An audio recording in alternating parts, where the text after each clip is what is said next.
Bismillahirrahmanirrahim. Nawayna ta'allum wa ta'lim, tadhakkur wa tadhkir, nafa wal intifa, ifada wa istifada wa hatha ala tamassuki bi kitabillah wa sunnati nabiyhi wa dalalata ila al-khair wa du'a ila al-huda ibtigha mardatihi thawabihi wa qurbihi amin. Qala al-mu'allif rahimahullahu ta'ala alayhi wa nafa'ana Allah bihi wa bi ulumihi fid dunya wal akhirah. Dua minggu kemarin sudah kita bahas mengenai hikmah tentang bagaimana kita mementingkan waktu. Jangan menunda waktu untuk mau buat amal kebaikan. Kenapa?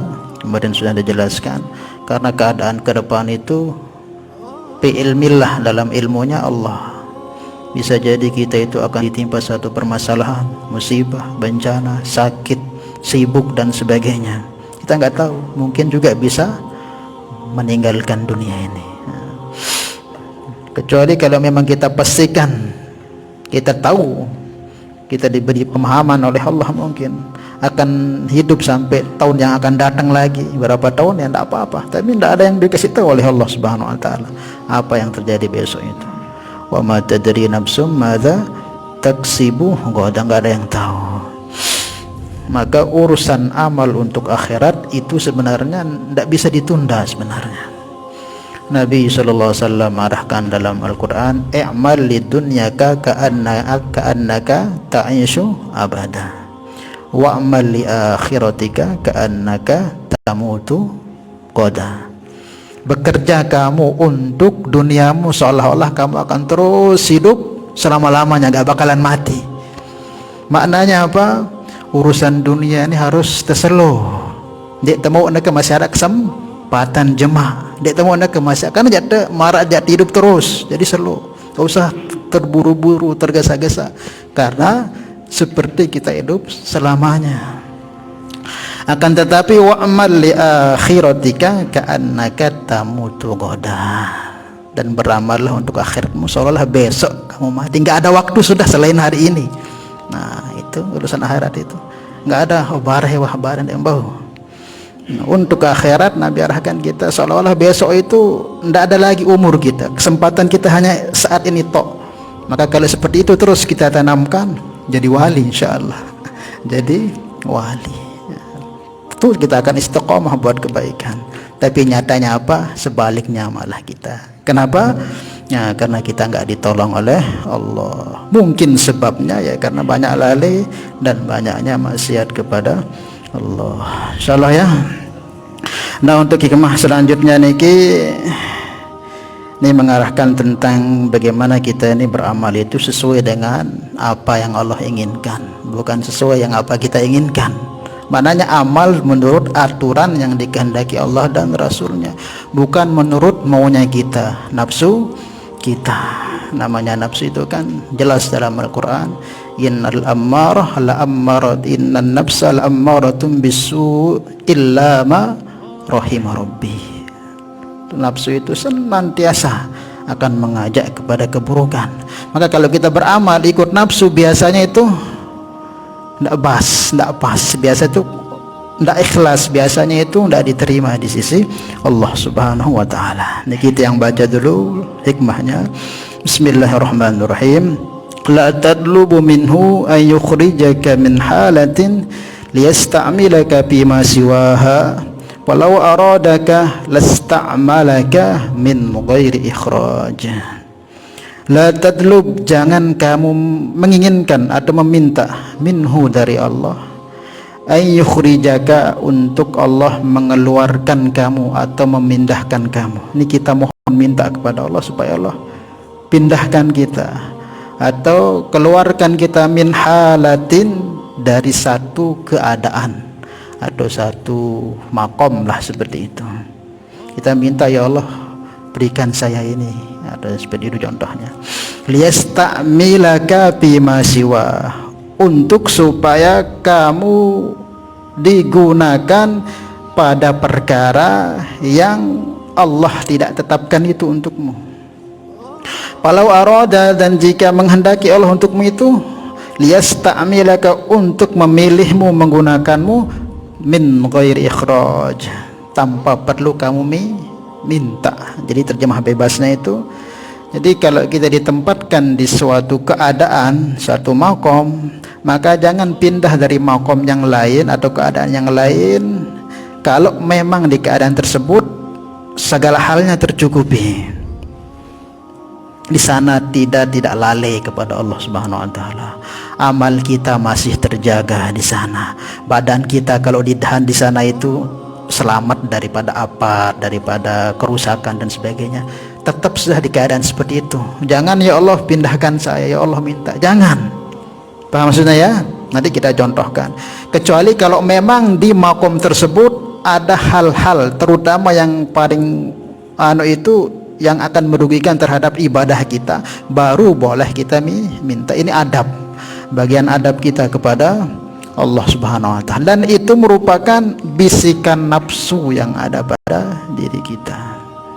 Seumpama nanti kalau memang itu terbaik untuk kamu sendiri, nanti Allah akan bukakan jalannya, kamu akan pindah dari situ, nggak perlu kamu minta. Nanti takut amal kita itu bukan karena apa yang diinginkan Allah, malah karena hawa nafsu. Sebagaimana yang sampaikan tadi satu ayat dalam Al-Quran, innan nafsal ammaratum bisu'i illa ma rahima rabbi. Senantiasa ngajak kepada keburukan nafsu itu.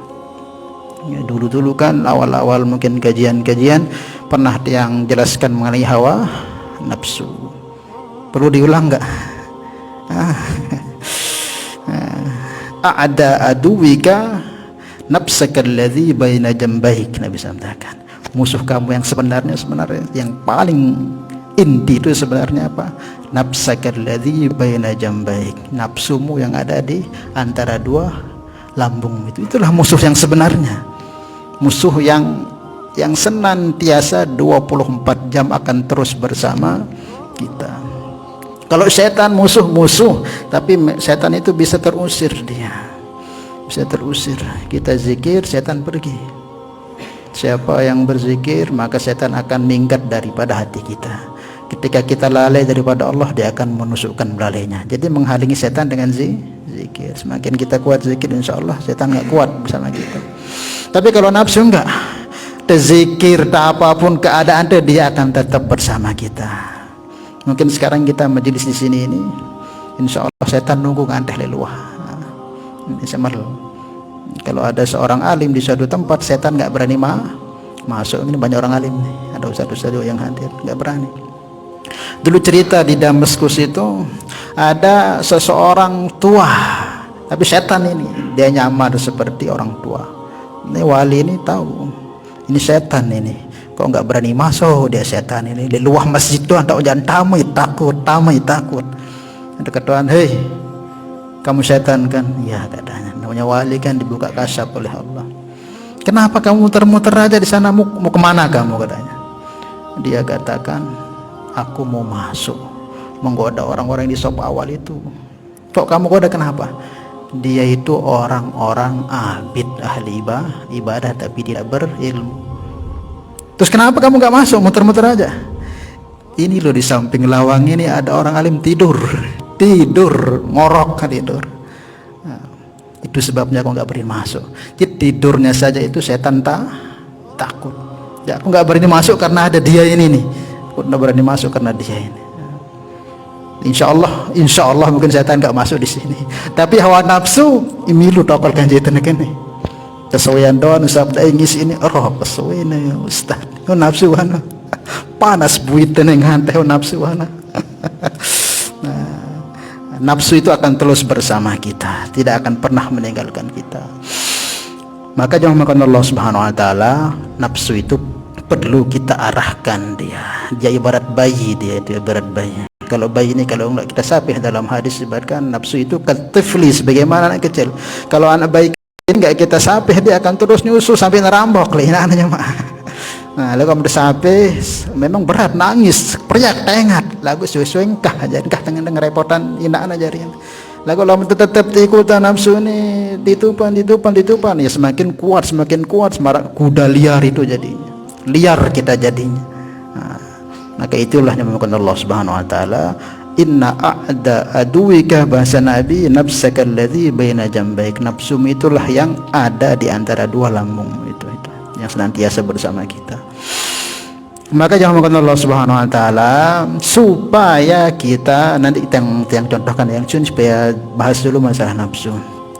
Maka supaya kita selamat dari beramal mengikuti nafsu itu ada kita diarahkan oleh para ulama. Apa? Kayaknya dulu pernah juga ada yang jelaskan. Supaya kita selamat tidak beramal mengikuti nafsu, maksudnya nafsu yang buruk yang belum terlatih. Kan nafsu itu ada 7 tingkatan. Ada yang pertama ammarah, ini yang tidak bisa diobati, susah sudah ini. Kemudian ada namanya lawamah, ada namanya mulhimah, ada namanya mutmainnah, ada namanya radiyah, kemudian ada namanya mardiyah. Mulai dari mulhimah ini sudah baik, kemudian mutmainnah ke atas sudah baik. Tapi kalau masih ammarah, lawamah, ini yang dua ini sudah rata-rata kita di situ. Itu semua mengajaknya kepada kecelakaan, kesengsaraan dunia dan kesengsaraan akhirat. Maka bukan kita bunuh nafsu. Kalau kita bunuh nafsu mati itu bukan. Kalau zaman Nabi itu ada orang minta supaya nafsunya dimatikan, maka Nabi tegur, oh jangan, nafsu itu kalau dimatikan matilah kamu, katanya. Kita kan makan ini karena ada nafsu, makan itu ibadah. Kita hadir di sini juga dorongan nafsu yang baik. Jadi nggak cuman kita minta diarahkan, dididik, dibimbing itu nafsu. Karena kita beramal rata-rata dorongan nafsu, ada yang buruk, ada yang baik, diarahkan oleh para ulama, kita diarahkan membimbing dan mendidiknya. Maka di antara caranya supaya kita ini terarah dalam amal itu disebutkan oleh para ulama tasawuf, supaya benar amal kita ngikut nafsu, harus kita punya murabbi atau pembimbing atau guru. Kalau kita nggak punya murabbi, pembimbing atau guru, mestilah nanti itu sesuai dengan apa yang enak kita buat amal tersebut. Nah itu nanti obatnya bisa-bisa karena dorongan nafsu. Paham ya? Nah, wa may yudlilillahu falan tajida lahu waliyam mursyida. Siapa yang akan disesatkan oleh Allah itu pasti dia tidak menemukan waliyam mursyida, pembimbing atau mursyid yang mengarahkan dia, yang menendang dia dalam hidupnya. Insyaallah ya. Dendek nih Nabi Muhammad pun ada pembimbingnya, siapa? Padahal beliau itu manusia yang paling super, yang paling mulia, punya pembimbing siapa? Malaikat Jibril. Jadi nah, ada orang-orang hebat yang kita tahu torekohnya hebat itu punya guru juga, punya pembimbing, sehingga jadi kalau kita ini nggak punya pembimbing, mandiri, nah itulah tadi wa may yudlilillah falan tajida lahu waliyam mursyida. Siapa yang tidak punya guru dalam bertorekoh, fasyaikhuhu syaitan, maka gurunya syaitan gitu. Paham ya? Nah, harus kita punya guru, cari guru-guru murabbi, pembimbing yang mengarahkan kita.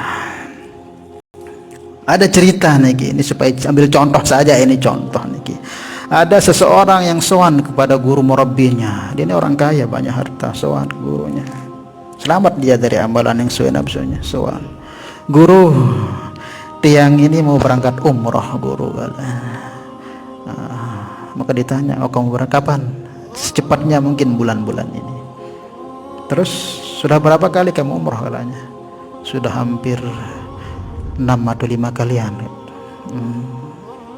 Nah guru ini dapat laporan ada di rumah sakit itu orang yang tidak bisa keluar rumah sakit karena kekurangan biaya, berhari-hari udah kesini nggak bisa. Makanya gurunya katakan, oh kamu sudah sering umroh, katanya, untuk tahun ini kamu jangan umroh. Dana umroh itu kamu limpahkan ke itu yang sangat membutuhkan. Dia nggak bisa keluar dari rumah sakit sampai sekarang karena kurang dana. Berat dia, tapi itulah yang sesuai, yang dibutuhkan, yang diharapkan di saat itu. Maka diimpikan asbab dia ini diterima semua umrohnya yang berapa kali dia kerjakan itu. Nah kita nggak tahu. Kenapa? Karena dia sudah sering umroh sudah 5 kalian, dan itu sangat-sangat membutuhkan itu dana. Dia berat, tapi ya karena perintah guru murabbinya selamat dia daripada amal yang sesuai dengan nafsu. Pahamin maksudnya ya? Nah, jadi seperti itu. Memang berat, tapi nyatanya asbab korbannya dia impakkan hartanya ke orang yang gak bisa keluar rumah sakit karena tidak ada dana, itu dimimpikan sama gurunya, kelima-lima umrohnya diterima sebab amalnya itu oleh Allah. Karena kita nggak tahu. Wallahu a'lam bishawab. Nah, inilah pentingnya kita punya guru pembimbing. Kemudian kita lanjutkan ke pembahasan ini. Jadi kalau Allah Subhanahu wa taala sudah tempatkan kita di suatu keadaan, satu ahwal atau satu